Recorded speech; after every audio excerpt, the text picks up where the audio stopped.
नमो भगवते वासुदेवाय। ओम नमो भगवते वासुदेवाय। ओम नमो भगवते वासुदेवाय। ओम नमो भगवते वासुदेवाय। ओम हनुमते नमः। आइए हम और आप गीता के पावन पाठ का अध्ययन करें। पाठ प्रारंभ होने जा रहा है। भगवान की कृपा हमारे आपके ऊपर बनी रहे। ईश्वर हम सब पर दया करे। राघव की कृपा, रघुनाथ की कृपा बनी रहे। गीता का पावन पाठ आज अध्याय 14 में हम और आप प्रवेश करेंगे और अध्याय 14 के बारे में समझने का प्रयास करेंगे। आइए अध्याय 14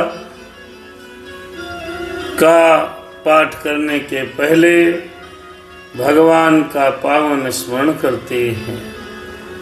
भगवान का पावन स्मरण करते हैं, भगवान की पावन कथा कहते हैं। ओम हरि ओम। ओम हरि ओम।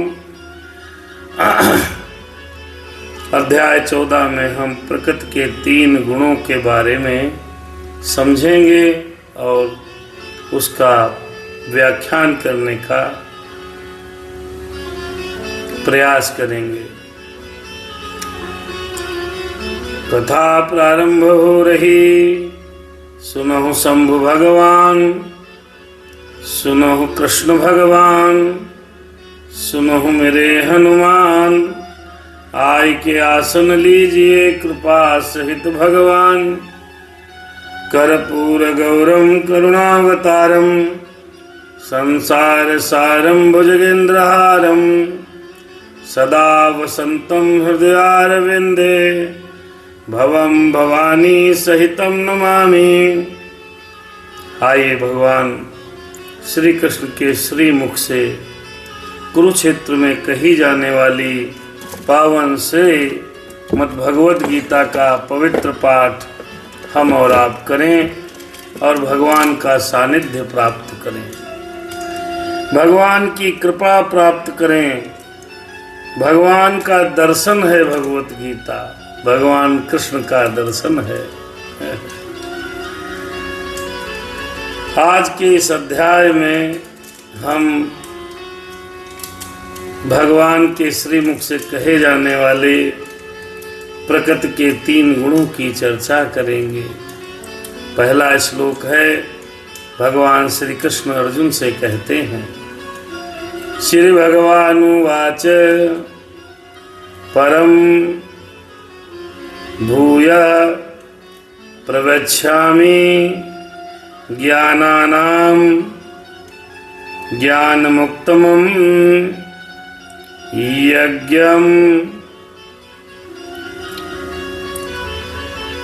यज्ञं ज्ञात्वा मुनयः सर्वे परां सिद्धिमितो गतः।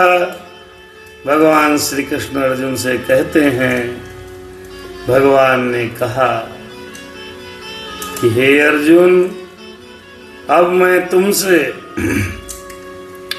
समस्त ज्ञानों में श्रेष्ठ, समस्त ज्ञानों में ज्ञान, विज्ञान, बुद्धि में सर्वश्रेष्ठ इस परम ज्ञान को पुनः कहूँगा कि जिसे जान लेने पर समस्त मुनियों को सिद्धि प्राप्त हो जाती है। भगवान ने कहा, तात्पर्य है कि 7वें अध्याय से लेकर 12वें अध्याय तक भगवान श्री कृष्ण परम सत्य भगवान के विषय में विस्तार से बताते हैं। अब भगवान स्वयं अर्जुन को आगे ज्ञान दे रहे हैं, आगे बात बता रहे हैं। यदि कोई इस अध्याय को दार्शनिक चिंतन द्वारा भली भांति समझ लेगा तो उसे भक्ति का ज्ञान प्राप्त हो जाएगा। इस अध्याय को समझ लेगा, अगर सुन नहीं लेगा, इस अध्याय को समझ लेगा 13वें अध्याय में ये कहा गया कि विनय पूर्वक ज्ञान का विकास करते हुए भव बंधन से छूटा जा सकता है। और यह भी बताया जा चुका है कि प्रकृति के गुणों की संगति के फलस्वरूप ही जीव इस भौतिक जगत में बंधा हुआ है। अब इस अध्याय में भगवान स्वयं बताते हैं कि वो प्रकृति के गुण कौन कौन से हैं जिसमें मनुष्य बंधा है। आइए आगे अध्याय में श्लोक 2 में देखें। इदं ज्ञान मुपासित्यम मम साधर्म मागता सर्वे अपि नोपजायन्ते प्रलयेन व्यथन्ति च। भगवान श्री कृष्ण अर्जुन से कहते हैं कि इस ज्ञान में स्थिर होकर मनुष्य, जिस अध्याय में बताया जाएगा, मेरी जैसी दिव्य प्रकृति स्वभाव को प्राप्त कर लेगा। इस प्रकार स्थित हो जाने पर वह न तो सृष्टि के समय उत्पन्न होता है और न प्रलय के समय विचलित होता है। इस अध्याय को बड़ा ध्यान से समझना है मित्रों। इस ज्ञान को अगर प्राप्त कर लिया जाएगा, प्रकृति के गुणों को समझ लिया जाएगा, तो हमको आपको भगवान को समझने में समय नहीं लगेगा। भगवान के जैसा ही स्वभाव हो जाएगा। सामान्यतः इस संसार में हम जो भी ज्ञान प्राप्त करते हैं वह प्रकृति के गुणों के द्वारा दूषित रहता है। जो ज्ञान इन गुणों से दूषित नहीं होता वही दिव्य ज्ञान है, वही परम ज्ञान है, वही अलौकिक ज्ञान है। अब वह ज्ञान क्या है, अभी इस अध्याय में हमको आपको सुनने को मिलेगा।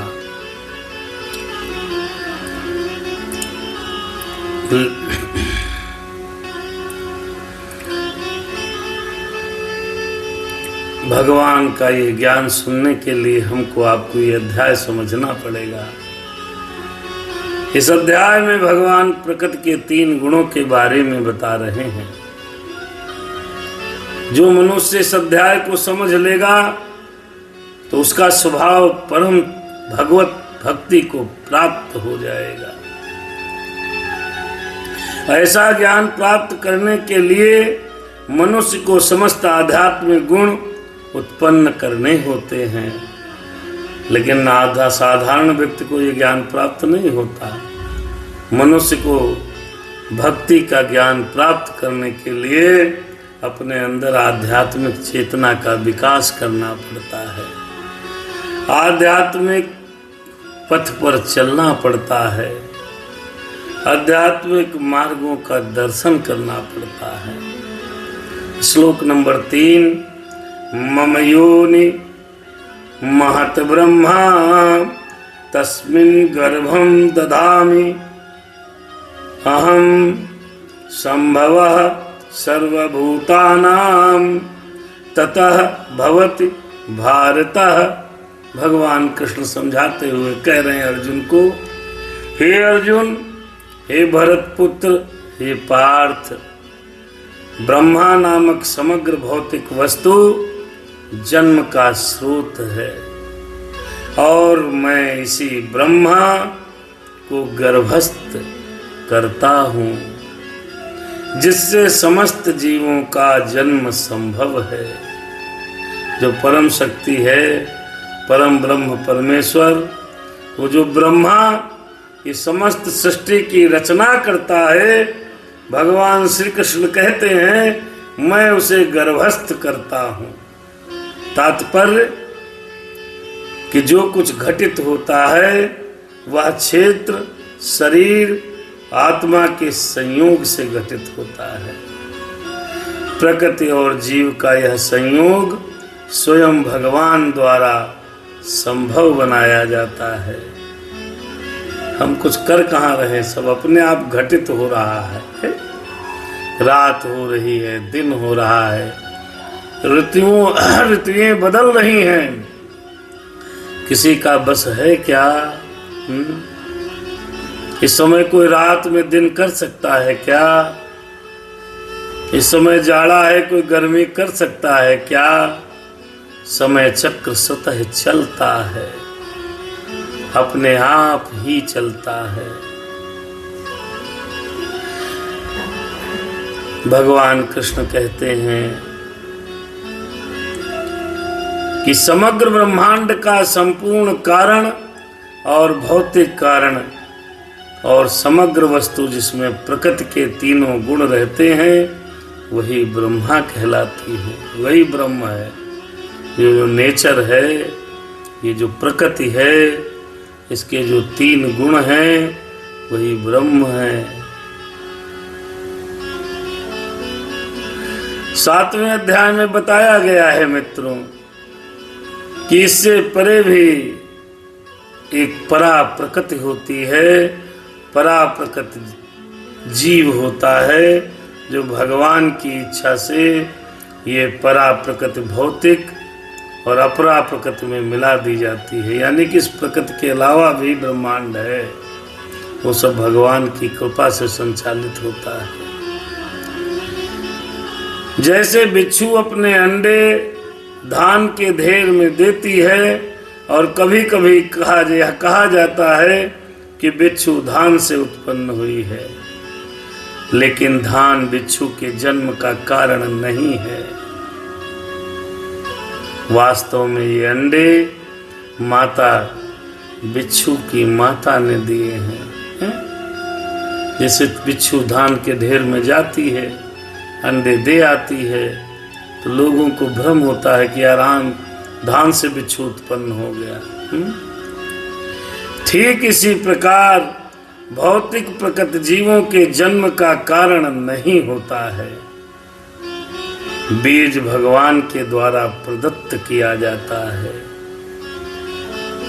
और वे प्रकृति से उत्पन्न होते प्रतीत होते हैं। इस तरह प्रत्येक जीव को उसके पूर्व कर्मों के अनुसार भिन्न भिन्न शरीर प्राप्त होता है,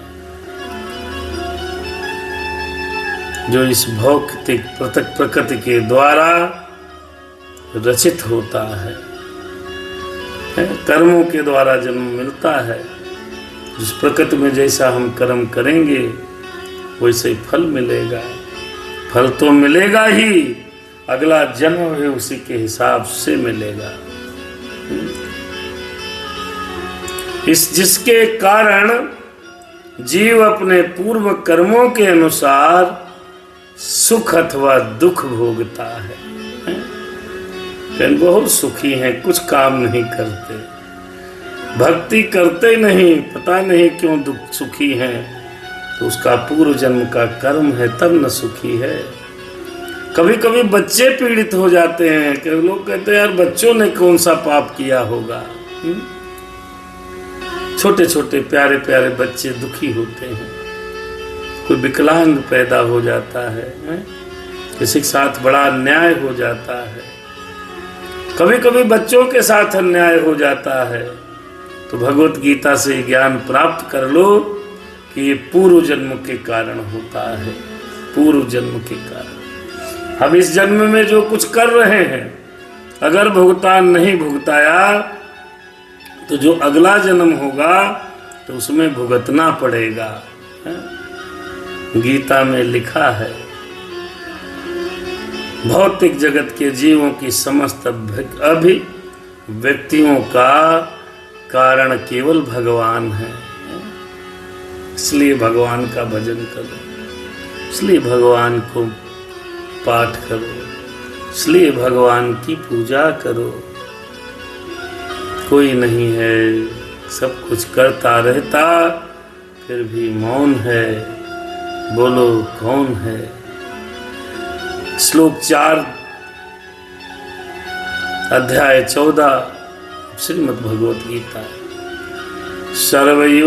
सर्वयोनिषु कौन्तेय मूर्तयः संभवन्ति या तासाम ब्रह्मा महत योनि अहम बीज प्रद पिता। भगवान कृष्ण चौथे श्लोक में कहते हैं, अर्जुन से कहते हैं और हम सबसे भी कहते हैं कि हे कुंती पुत्र, हे अर्जुन, तुम यह समझ लो कि समस्त प्रकार की जीव योनियां इस भौतिक प्रकृति में जन्म द्वारा संभव है। ये जो भौतिक जगत है जिसमें जितनी भी योनियां हैं, 84 लाख योनियां हैं, इस भौतिक जगत में जितने भी जीव हैं,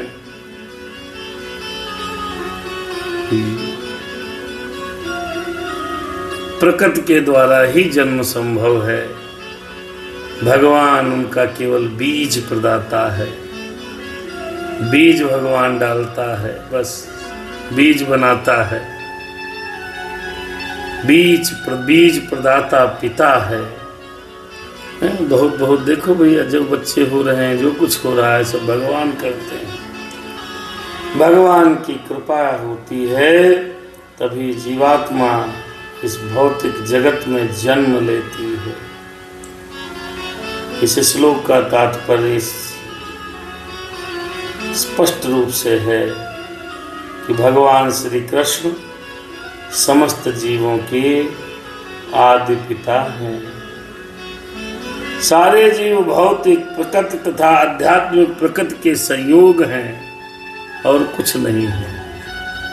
और भगवान हमारे आपके सबके, अगर परम पिता कोई है तो भी कहते हैं परम पिता परमेश्वर, जगत के स्वामी।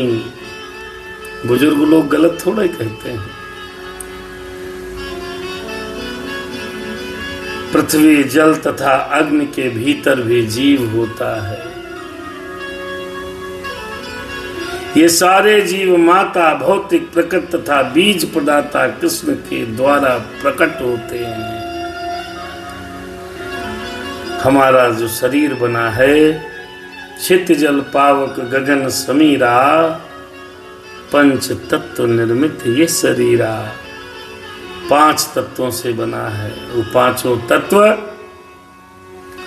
भगवान कृष्ण के द्वारा उत्पन्न किए गए हैं।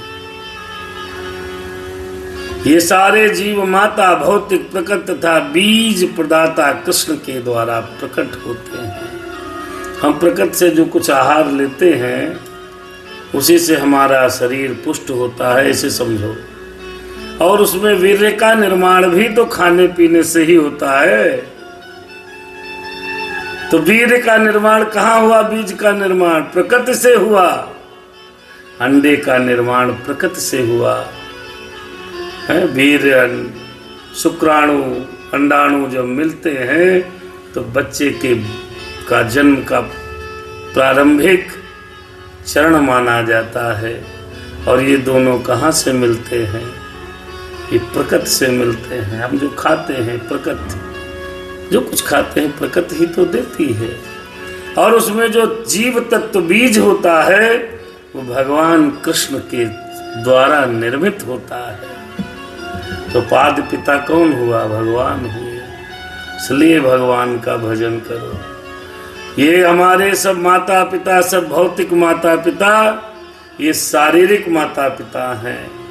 लेकिन जिसने जन्म दिया है, जिसने हमको यहाँ भेजा है, वो एक परमेश्वर, परम पिता परमेश्वर है। श्लोक 5 श्रीमद् भगवत गीता अध्याय 14। सत्वं रजः तमः गुणा, सत्वं रजः तमः इति गुणाः प्रकृति संभवाः निबन्धन्ति महाबाहो देहे देहि इनमव्ययम, अर्थात भगवान कृष्ण कहते हैं अर्जुन सुनो, भौतिक प्रकृति 3 गुणों से युक्त होती है। जो जगत देख रहे हैं ना, ये जो प्रकृति देख रहे हैं ना, ये जो संसार में हम नेचर को देख रहे हैं, इसमें 3 तत्व होते हैं। ये हैं सतो, रजो तथा तमो गुण। हे महाबाहु अर्जुन, जब शाश्वत जीव प्रकृति के संसर्ग में आता है तो वह इन 3 गुणों से बंध जाता है। जब बच्चे का जन्म होता है तो धीरे धीरे इन 3 गुणों में बंध जाता है। सतोगुण, रजोगुण, तमोगुण, 3 गुण है प्रकृति। तात्पर्य यह है मित्रों कि दिव्य होने के कारण जीव को इस भौतिक प्रकृति से कुछ भी लेना देना नहीं है, फिर भी सारे जीव भौतिक जगत से बद्ध हैं, बंधे हुए हैं, और इसके कारण वह प्रकृति के 3 गुणों के जादू के वशीभूत हो जाते हैं और कार्य करते हैं। क्योंकि जीवों को प्रकृति की विभिन्न अवस्थाओं के अनुसार भिन्न भिन्न शरीर मिले हैं, फिर भी वे उसी प्रकृति के अनुसार कर्म करने के लिए प्रेरित होने लगते हैं। यही अनेक प्रकार सुख और दुखों का कारण है। सतोगुण जिसमें अधिक होगा संत हो जाएगा, रजोतमो गुण अधिक होगा तो फिर उसी के अनुसार कार्य करेगा। श्लोक 6 श्रीमद् भगवत गीता। तत्र सत्वं निर्मलवात्, तत्र सत्वं निर्मलात्, प्रकाशम अनामयम्, सुख संगेन बध्यन्ति ही, ज्ञान संगेन च अनघ। श्लोक का भावार्थ है कि हे निष्पाप, भगवान अर्जुन से कहते हैं, हे निष्पाप, सतोगुण अन्य गुणों की अपेक्षा अधिक शुद्ध होने के कारण प्रकाश प्रदान करने वाला है सतोगुण,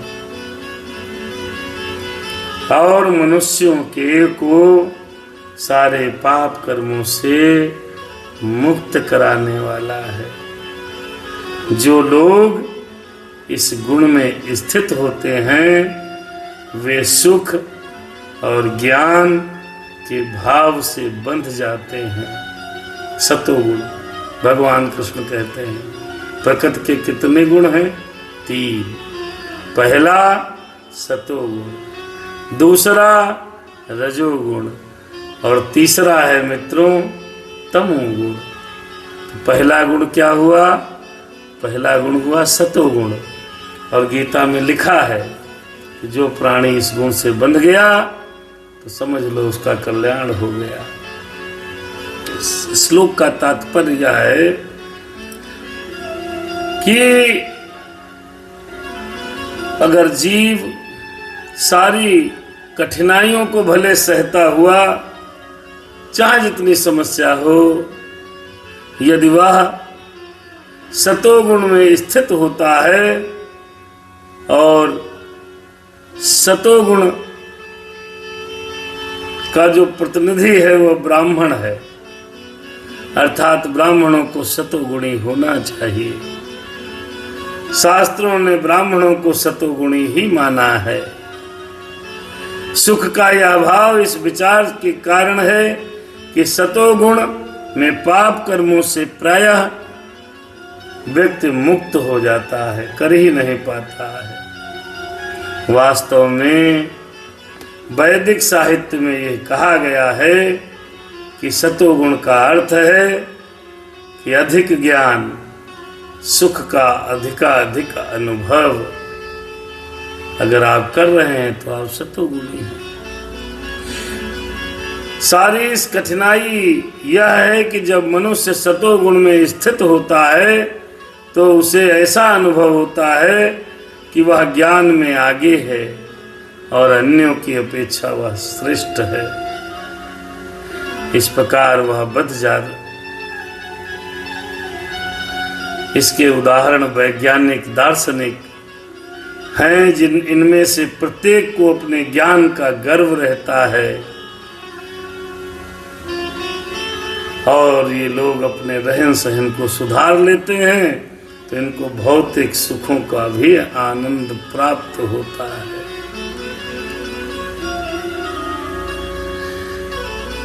अतः वे सतोगुण में रहकर कर्म करने के प्रति आकृष्ट होते हैं और जब तक इस प्रकार कर्म करते रहने का आकर्षण बना रहता है तब तक उन्हें किसी न किसी प्रकार का शरीर धारण करना पड़ता है, भले ही सतोगुण में हो। यदि भौतिक सुखों और कर्मों में आपकी आसक्ति है तो आपको कोई न कोई शरीर जरूर धारण करना पड़ेगा। भले सतोगुणी हो लेकिन कर्मों में आसक्ति है, आप काम खूब करना चाहते हो, ये वो येन तेन, तो कुछ समझ चीजें रह गई तो अगले जन्म में पूरी करना पड़ेगा। इस प्रकार उनकी मुक्ति या वैकुंठ जाने की संभावनाएं बहुत कम होती हैं, अर्थात ना के बराबर होती हैं। और वो लोग बार बार दार्शनिक बनेंगे, बार बार वैज्ञानिक बनेंगे, बार बार कवि बनेंगे, बार बार संत बनेंगे, बार बार ज्ञानी बनेंगे और जन्म दोषों के बंधन में बंधे रहते हैं। क्यों? क्योंकि उनको अपने ज्ञान का गर्व होता है, अभिमान होता है और घमंड होता है, हम ज्ञानी हैं। और उस ज्ञान को बढ़ाने के लिए विभिन्न प्रकार के कर्म करते रहते हैं और इस प्रकृति में कर्म से बंध जाते हैं। अब जब कर्म से बंध जाते हैं तो अगला जीवन उसी के अनुसार प्राप्त हो जाता है। अगला श्लोक है भी श्लोक 7 अध्याय 14 भगवत गीता। रजः राग आत्मकं विधि तस्मा संग समुद्रभम तत निबध्यन्ते कौन्तेय कर्म संगेन देहिनम। बहुत सुंदर श्लोक है। भगवान श्री कृष्ण कहते हैं, अर्जुन हे कुंती पुत्र, अब व्यक्ति के अंदर मान लो रजोगुण है, सतोगुण की व्याख्या कर दी भगवान ने। सुखी रहेगा, दार्शनिक रहेगा, ज्ञानी बनेगा। अब रजोगुण क्या है भैया? भगवान कृष्ण से कहते हैं, रजोगुण की उत्पत्ति असीम आकांक्षाओं तथा तृष्णाओं से होती है और इसी के कारण यह देहधारी जीव सकाम कर्मों में बंध जाता है। तात्पर्य यह है मित्र कि रजोगुण की विशेषता है पुरुष तथा स्त्री का पारस्परिक आकर्षण। ये रजोगुण का है, पुरुष स्त्री के प्रति आकर्षित होगा और स्त्री पुरुष के प्रति आकर्षित होती है।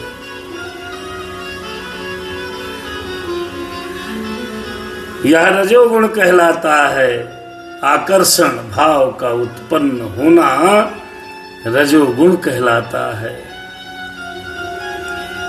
इस रजोगुण में वृद्धि हो जाती है तो मनुष्य भौतिक भोग के लिए लालायित हो जाता है। अब आप समझ लो आपके अंदर कौन गुण है, रजो है कि सतोगुण है? वह इंद्रिय तृप्ति करना चाहता है। इस इंद्रिय तृप्ति के लिए वह रजोगुणी मनुष्य समाज में या राष्ट्र में सम्मान प्राप्त करना चाहता है और सुंदर संतान स्त्री तथा घर सहित सुखी परिवार चाहता है। ये रजोगुण की महिमा है। ये सब रजोगुण का प्रतिफल है। जब तक मनुष्य इसकी लालसा करता रहता है तब तक उसे कठिन श्रम करना पड़ता है, बहुत मेहनत करनी पड़ती है। अतः यहाँ पर यह स्पष्ट रूप से कहा गया है कि मनुष्य अपने कर्म फलों से संबद्ध होकर ऐसे कर्मों से बंध जाता है। अपनी स्त्री, अपने पुत्रों, अपने पुत्रियों तथा समाज को प्रसन्न करने तथा अपनी प्रतिष्ठा बनाए रखने के लिए मनुष्य को बहुत अधिक कर्म करना पड़ता है। ये रजोगुण की महिमा है। अतएव सारा संसार ही न्यूनाधिक रूप से रजोगुणी है। विश्व में जितने लोग हैं ज्यादातर सब रजोगुणी ही हैं। आधुनिक सभ्यता में रजोगुण का मानदंड बहुत ऊंचा है। प्राचीन काल में सतोगुण को उच्च अवस्था माना जाता था। यदि सतोगुणी लोगों को मुक्ति नहीं मिल पाती तब रजोगुणी को मुक्ति कहाँ मिलेगी? सतोगुणी भी मुक्ति नहीं पाते तब रजोगुण वाले कहाँ मुक्ति पाएंगे? भगवान श्री कृष्ण कहते हैं 8वां श्लोक, तमः तु अज्ञान जम विधि मोहनम सर्वदेहिनाम प्रमाद आलस्य निद्रा भी ततः निबद्धन्ति भारतः। भगवान कृष्ण कहते हैं अर्जुन मेरी बात को ध्यान से सुनो। हे भरत पुत्र, तुम जान लो कि अज्ञान से उत्पन्न तमोगुण, अब तमोगुण देखो भाई, 2 गुण देखो, चर्चा हो गई। और ये श्लोक 8 में तमोगुण की चर्चा है। तमोगुण समस्त देहधारी जीवों का मोह है। इस गुण के प्रतिफल को लगभग पागलपन कहा जाएगा, प्रमाद कहा जाएगा, आलस्य तथा नींद है। तमोगुणी को नींद बहुत आएगी, सो जाएगा। तमोगुणी सोता ही रहता है। और इस प्रकार प्रमाद, आलस्य, पागलपन, ये गुण जिसमें होता है वो जीव को इसी में बांध देता है।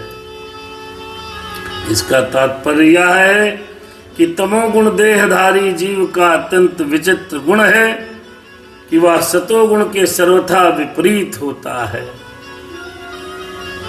सतोगुण में ज्ञान के विकास से मनुष्य यह जान सकता है कि कौन क्या है, लेकिन तमोगुणी मनुष्य तो इसके विपरीत होता है।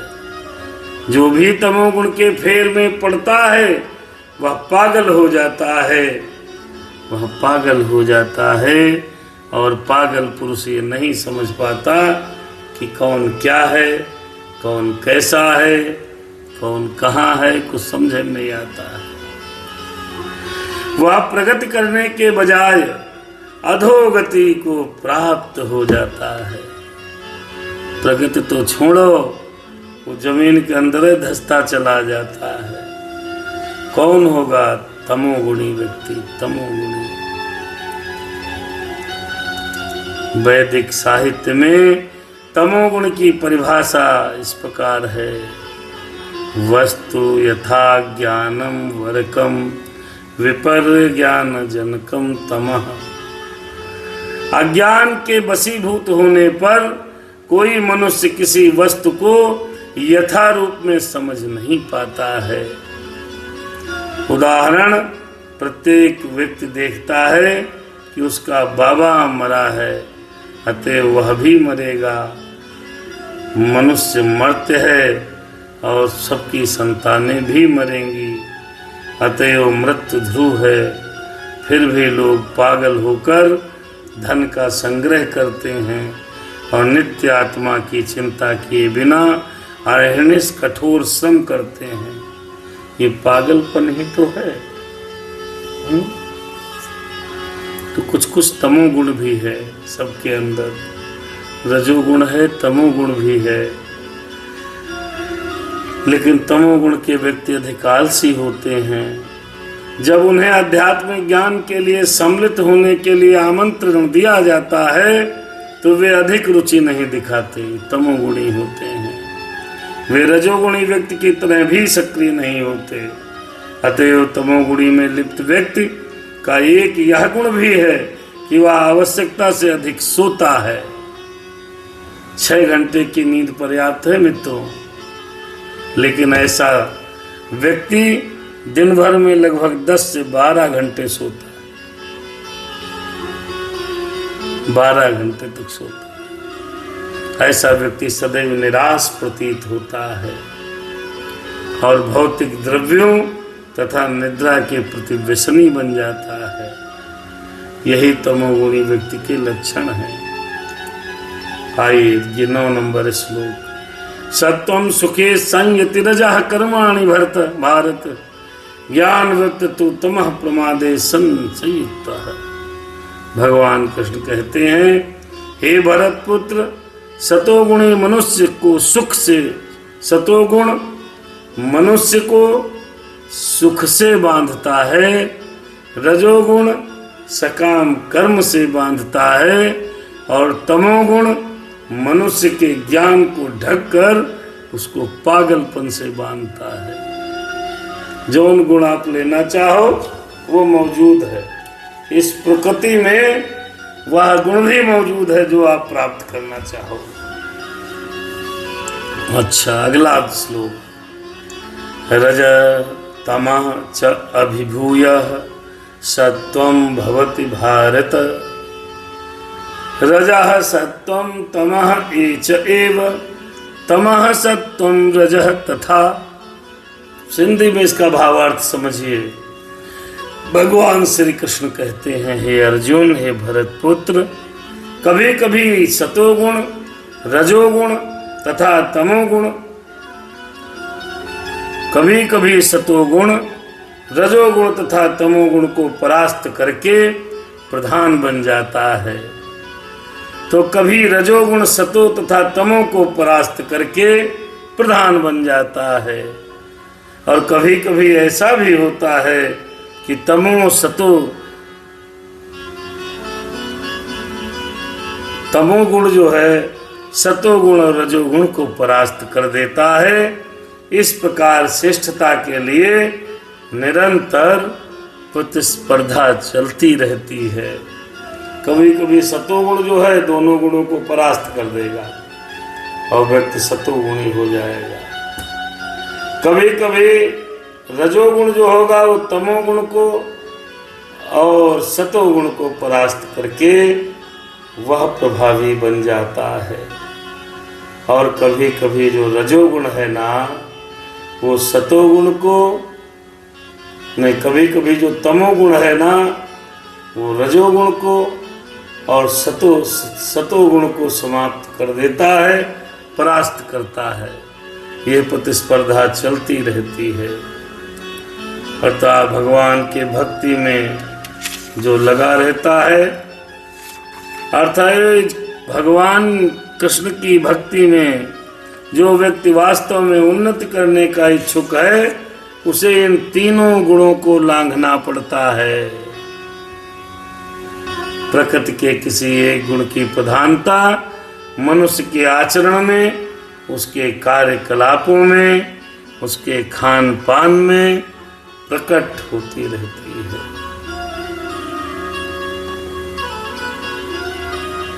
जैसे आप गुण, जैसा आपके अंदर गुण होगा वैसे ही खान पान होगा। 11 नंबर का श्लोक, अध्याय 14 भगवत गीता। सर्वद्वारेषु देहे अस्मिन् प्रकाशः उपाजते, ज्ञानं यदा तदा विद्यात् विविधं सत्वम इति उतः। सत्वगुण की अभिव्यक्ति तो तभी अनुभव किया जा सकता है जब शरीर के सारे द्वार ज्ञान से प्रकाशित हों। तभी अनुभव कर पाओगे, ज्ञानी नहीं तो कहां से अनुभव करोगे। शरीर में 9 द्वार हैं मित्रों, 2 आंखें हैं, 2 नथुने हैं, 2 4 हुए, 2 कान हैं 6 हुए, 1 गुदा हुआ, 1 उपस्थ माने जननांग हो गया। ये कितने द्वार हो गए? 9, 2 2 4 2 6 और 2 2 2 4 2 6, मुंह 7, गुदा 8, जननांग 9 द्वार हैं भैया। जब प्रत्येक द्वार सत्व के लक्षण से दीपित हो जाए तो समझना चाहिए कि उसमें सतोगुण विकसित हो चुका है। सतोगुण में सारी वस्तुएं अपनी सही स्थिति में दिखती हैं, सही सही सुनाई पड़ता है, सही ढंग से उन वस्तुओं का स्वाद मिलता है। अतः अंतः तथा बाह्य दोनों जगह शुद्ध हो जाता है। प्रत्येक द्वार में सुख के लक्षण उत्पन्न दिखाई देते हैं। यही सतोगुण की महिमा है। अगला श्लोक 12, लोभा प्रवृत्ति आरंभ कर्मणान असमः स्पृह रजसी एतानि जायन्ते विवधे भरत ऋषभ भरत।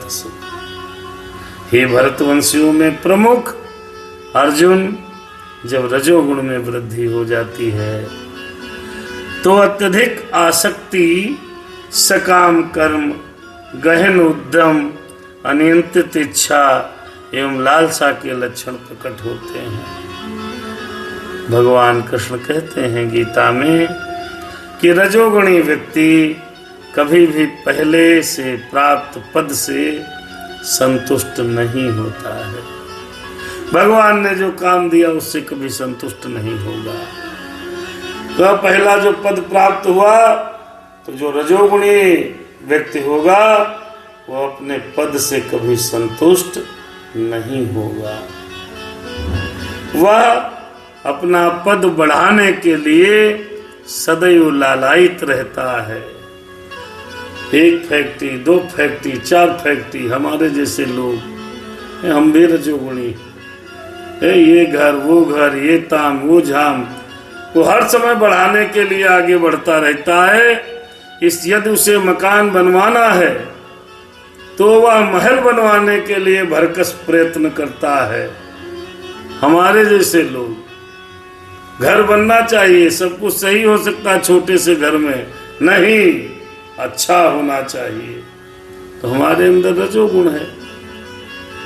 इसका मतलब आज जो आदमी इस तरह का है उसके अंदर रजोगुण है। भरकस प्रयत्न करता है, मानो ऐसा बनवाता है जैसे उस महल में उसको सदा रहना पड़ेगा, जबकि ऐसा है नहीं। वह इंद्रिय तृप्ति के लिए बहुत लालसा विकसित कर लेता है। उसमें इंद्रिय तृप्ति की कोई सीमा नहीं होती है। वह सदैव अपने परिवार के बीच तथा अपने घर में रहकर इंद्रियों को तृप्त करता रहना चाहता है, लेकिन इसकी कोई अंत नहीं है। इन सारे लक्षणों को रजोगुण की विशेषता मानना चाहिए। आइए अगला लक्षण, अगला श्लोक 13। अब रजोगुण, तमोगुण और ये सब बहुत सुंदर से गीता में बताया गया है।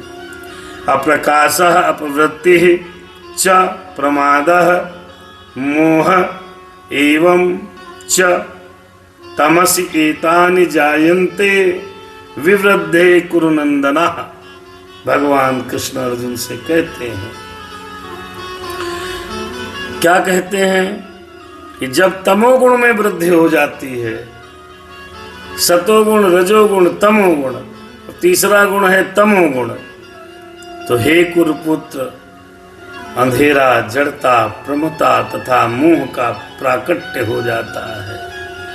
अब तमोगुण के लक्षण समझो भाई। तमोगुण में प्रकाश तो होता ही नहीं है, ज्ञान होता ही नहीं है, वहां ज्ञान अनुपस्थित रहता है। तमोगुणी व्यक्ति किसी भी नियम में बंधकर कार्य नहीं करता, वह कारण ही अपनी सनक के अनुसार कार्य करेगा। जब सनक सवार हुई तो काम शुरू, सनक समाप्त काम समाप्त। वो किसी भी कार्य में बंधेगा नहीं, किसी भी कार्य में। जो भी व्यक्ति है वो किसी भी कार्य में बंधता नहीं मित्रों, बंधता नहीं। जो बंधे ना, जब सनक सवार हो काम करे और जब सनक समाप्त तो काम न करे, तो ऐसा व्यक्ति कौन है? तो उसको आप तमोगुणी व्यक्ति समझो।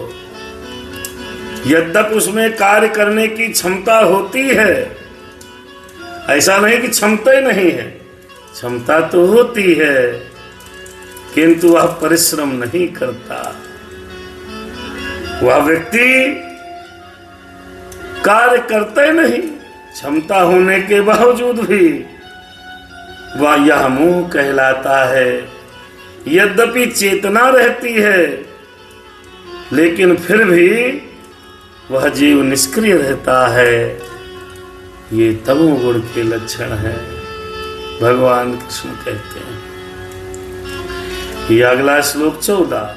यदा सत्वे प्रवद्धेतु प्रलयम याति देहभृतः तथा उत्तम विदाम लोकान अमलान प्रतिपद्यते। वो सुंदर श्लोक है। अर्थात भगवान कृष्ण कहते हैं, अर्जुन, जब कोई सतोगुण में मरता है, अब आप समझो, अगर जिसके अंदर सतोगुण है और उसकी मृत्यु हो गई मान लो, तब उसे महर्षियों के विशुद्ध उच्चतर लोकों की प्राप्ति होती है। महर्षियों की। अब इस श्लोक का तात्पर्य यह है कि जो व्यक्ति ब्रह्मलोक या जनलोक जैसे उच्च लोकों को प्राप्त करता है, वहां दैवी सुख भोगता है, वो सतोगुणी मनुष्य होता है। इसके लक्षण पहले बताए जा चुके हैं। हाँ, आप रजोगुणी हैं फिर भी आप सतोगुणी हो सकते हैं, और सतोगुणी हैं तो जो अपना गुण विकसित कर लो भैया। अगला श्लोक 15। रजस प्रलयम गत्वा कर्म संजिस्सु जायते। सतोगुणी मरेगा तो देवलोक में जाएगा, ब्रह्मलोक में जाएगा, ऋषियों के लोक में जाएगा। ऐसे ही तथा प्रलीन तमसि मूढ़ योनिषि जायते। जब कोई व्यक्ति रजोगुणी होता है, वह मर जाता है, तब तो वह सकाम कर्मियों के बीच में जन्म ग्रहण करता है, फिर सकाम कर्मियों के बीच पैदा होगा। और जब कोई तमोगुणों में मरता है तो वो पशु योनि में जन्म धारण करता है।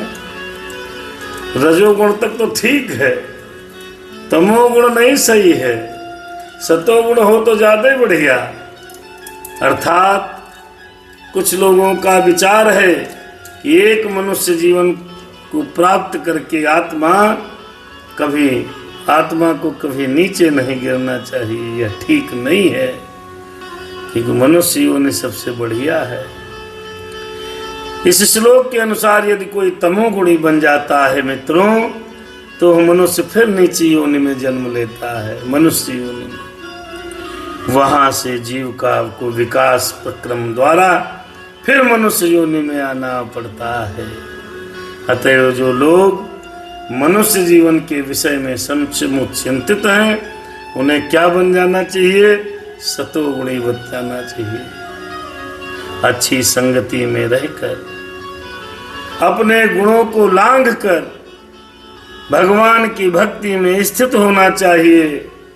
यही मनुष्य जीवन का लक्ष्य है, अन्यथा इसकी कोई निश्चिंतता नहीं है।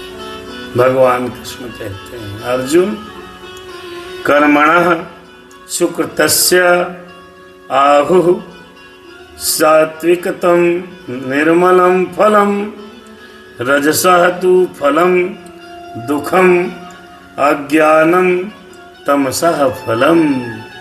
भगवान कृष्ण कहते हैं, क्या पुण्य कर्म का फल शुद्ध होता है और सात्विक कहलाता है, लेकिन रजोगुण में संपन्न कर्म का फल दुख देता है और तमोगुण में किए गए कर्म मूर्खता में प्रतिफलित होते हैं।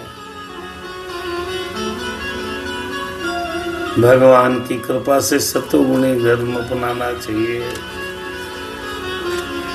ओम श्री हरि। दो श्लोक नंबर 17।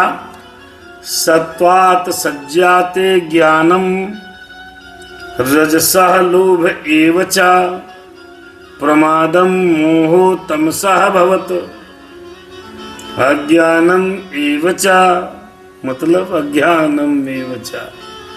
सतोगुण से वास्तविक ज्ञान उत्पन्न होता है, रजोगुण से लोभ उत्पन्न होता है और तमोगुण से अज्ञान और प्रमाद और मोह और पागलपन उत्पन्न होता है।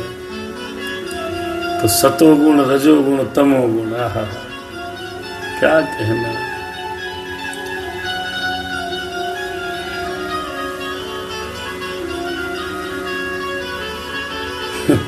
क्योंकि वर्तमान सभ्यता जीवों के लिए अधिक अनुकूल नहीं है, अतः एवं उनके लिए भगवान की भक्ति, कृष्ण भावना, स्मृत की संस्तुति की जाती है। भगवान का भजन करो, सतोगुणी बनो।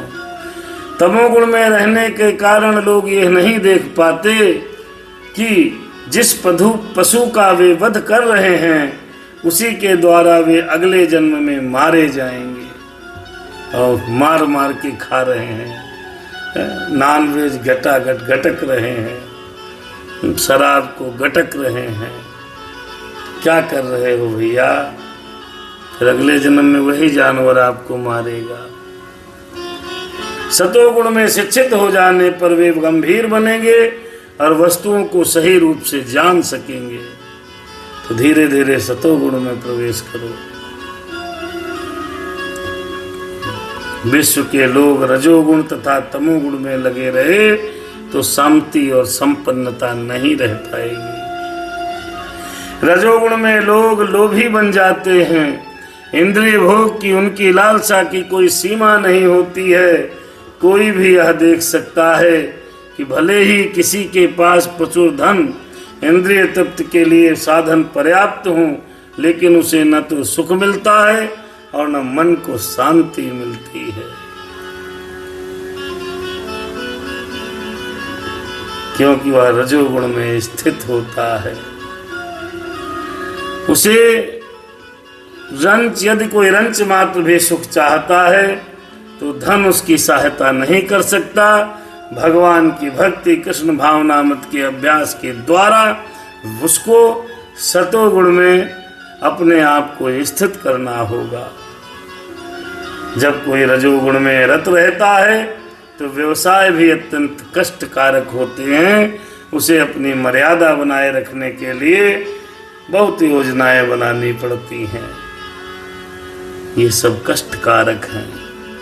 तमोगुण में तो लोग पागल हो जाते हैं और अपनी परिस्थितियों से ऊब करके शराब का सेवन करने लगते हैं, मदपान की शरण में चले जाते हैं। इस प्रकार वे अज्ञान के गर्त में अधिकाधिक गिरते हैं। जीवन में उनका भविष्य अंधकारमय हो जाता है। अगला श्लोक 18। ऊर्ध्वं गच्छति सत्त्वस्था मध्ये तिष्ठन्ति राजसः जघन्य गुणवृत्तिः स्था अंधा गच्छति तामसः। अर्थात भगवान कृष्ण कहते हैं सतोगुणी व्यक्ति क्रमशः ऊपर उठता है और उच्च लोकों को प्राप्त होता है, उच्च लोकों को चला जाता है। रजोगुणी इसी पृथ्वी लोक पर रह जाते हैं और जो अत्यंत गहरित तमोगुण में स्थित होते हैं वे नीचे नरक नरक नरक भोगते हैं। आहा, क्या बात है, बहुत सुंदर व्याख्या, बहुत अच्छी है। एक एक श्लोक पर एक एक घंटा समझाया जा सकता है, लेकिन हम चाहते हैं कि एक अध्याय एक दिन में तो कम से कम हो जावे। 14 तो भी बहुत है। नान्यम गुणेभ्यः कर्तारं यदा दृष्टानुपश्यति गुणेभ्यः च परम वेति मत भावात स अधिगच्छति। जब कोई अच्छी तरह से जान लेता है कि समस्त कार्यों में प्रकृति के तीनों गुणों के अतिरिक्त अन्य कोई कर्ता नहीं है, और जब वह परमेश्वर को जान लेता है तो इन तीनों गुणों से परे है, तो वह मेरे दिव्य स्वभाव को प्राप्त हो जाता है। सतोगुण के ऊपर भी निकल गया तो भगवान को प्राप्त हो जाता है। गुणानेता नतीह त्रीन द्रेही देह समुद्रवान जन्म मृत्यु जरा दुख है विमुक्त अमृत सूत्रे। भगवान कृष्ण कहते हैं जब देहधारी जीव भौतिक शरीर से संबद्ध इन तीनों गुणों को लांघने में समर्थ होता है तो वह जन्म मृत्यु बुढ़ापा तथा उनके कष्टों से मुक्त हो सकता है और इसी जीवन में अमृत को भोग सकता है। भैया सतोगुणी बनो, हमको भी बनना है, आपको भी बनना है। अगला भगवान सब सुनने के बाद अर्जुन ने पूछा भगवान से, अर्जुन उवाच कैलिंगै त्रीण गुणान एतान अतीत भवति प्रभो किम आचारः कथं च एतान त्रीन गुणान अवर्तिते। भगवान से अर्जुन पूछने लगे, हे भगवान, जो इन तीनों गुणों से परे है वह किन लक्षणों के द्वारा जाना जाता है। अब मान तीनों गुण से परे हो गया तो उसका आचरण कैसा होगा प्रभु? वह प्रकृति के गुणों को किस प्रकार लांघता है बताइए। भगवान से पूछा, क्या पूछा? प्रकृति के गुणों के प्रभाव को लांघ लिया है, ये कैसे कोई समझे। दूसरा प्रश्न है कि ऐसा व्यक्ति किस प्रकार रहता है, क्रियाकलाप कैसे हैं, क्या वे नियमित होते हैं, अनियमित होते हैं। फिर अर्जुन उन साधनों के विषयों में पूछता है जिससे वह दिव्य स्वभाव प्रकृति को प्राप्त कर सके। अब अर्जुन ने पूछा, भगवान बताएंगे। प्रकाशम च प्रवृत्तिम च मोहमेव च पांडवः। भगवान बोले, न दृष्टि संवृत्तानि न निवृत्तानि कांक्षते उदासीन वादेशीनो गुणयो न विचालते गुणान वर्ततः इत्येवं योगावतिष्ठिने तंगे सम दुखा सुखा स्वास्थ्य समलोका स्वर्जनः तुल्य प्रिया प्रियो धीरस्तुल्य निंदाम अस्तुति। वाह भाई, मान माना प मानयो स्तुल्यो मित्र रिप्युछयो सर्वारंभ परित्यागी गुणातीत स उच्यते। अब भगवान ने इन 4 श्लोकों में अर्जुन को बताया कि कैसे लांघेंगे। उसके क्या गुण हैं जो तीनों प्रकृति के गुणों से परे है, ऊपर है। भगवान ने कहा, हे पांडुपुत्र, जो प्रकाश आसक्ति तथा मोह के उपस्थित होने पर न तो उनसे घृणा करता है और न लुप्त हो जाने पर उसकी इच्छा करता है, जो भौतिक गुणों की इन समस्त प्रतिक्रियाओं से निश्चल तथा अविचलित रहता है और यह जानकर कि केवल गुण ही क्रियाशील हैं, उदासीन तथा दिव्य बना रहता है, जो अपने आप में स्थित है और सुख तथा दुख को एक समान मानता है, जो मिट्टी के ढेले और पत्थर एवं स्वर्ण के टुकड़े को समान दृष्टि से देखता है, जो अनुकूल और प्रतिकूल के प्रति समान बना रहता है, जो धीर है और प्रशंसा तथा बुराई, मान अथवा अपमान में समभाव रखता है, जो धीर है,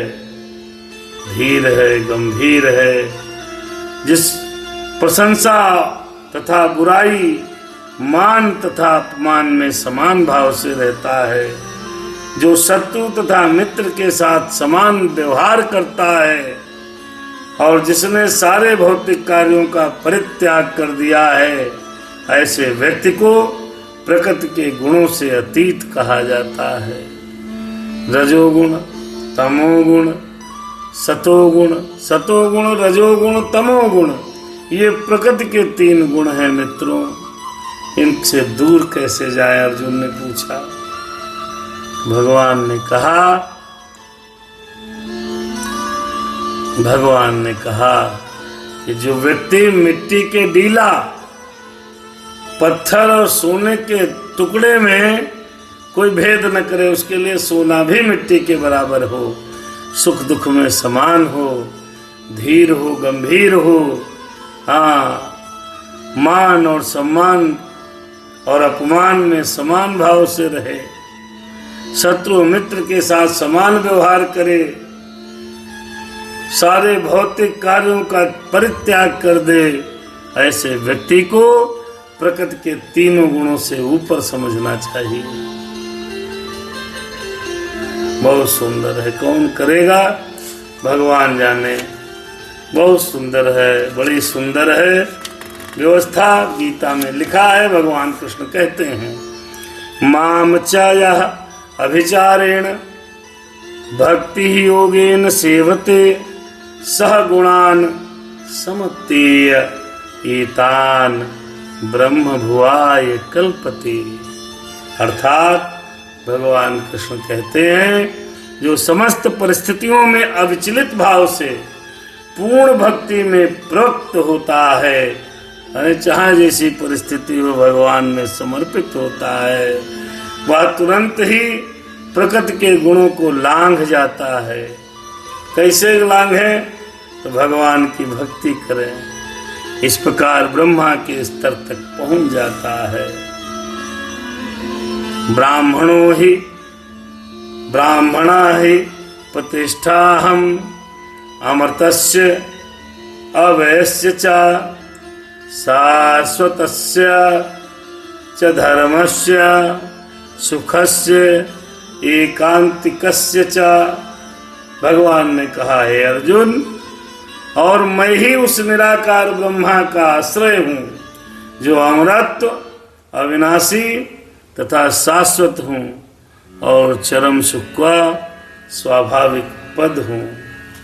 तो भगवान की भक्ति करो, कृष्ण की भक्ति करो, तभी संभव है, और कोई कारण नहीं है और कोई मतलब नहीं है।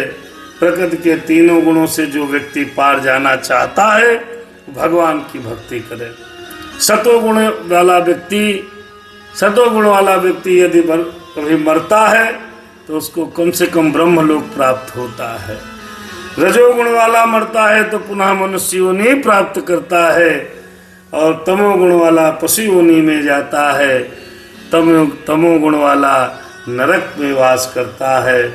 तमोगुण वाला काम नहीं करता, रजोगुण वाला बहुत सोचता है, काम करता है, सतोगुण वाला काम कम करता है, भगवान का चिंतन अधिक करता है। सब पूरी व्याख्या इस अध्याय में, अध्याय 14 में भगवान ने अपने श्री मुख से श्री अर्जुन को बताई है। यहीं पर इस अध्याय के श्लोक के साथ अध्याय 14 श्रीमद् भगवत गीता का संपन्न होता है। इसको आप लोग स्वयं पढ़ें, समझें, कौन कौन से गुण हैं, कैसे कैसे लांघेंगे, कौन किस गुणों में बंधा है, किसका क्या लक्षण है, अपने आप को समझें, फिर इन गुणों से लांघने की यत्न करें। सारे गुणों से जो व्यक्ति लांघ जाता है भगवान के पास पहुंच जाता है, भगवान की कृपा होती है। रजोगुण वाला अपने मान प्रतिष्ठा सम्मान के लिए, अपने लिए भौतिक संसाधनों को इकट्ठा करता है, मान सम्मान के लिए बहुत मेहनत करता है।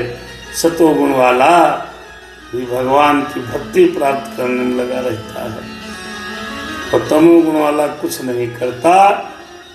वो किसी की हत्या करने पर भी उसको संकोच नहीं होता, पशुओं की हत्या करता है, जबकि ये जानता है कि अगले जन्म में, नहीं जानता है वो कि अगले जन्म में वही पशु वही तुमको मारेगा, क्योंकि कर्मों का फल काटे है।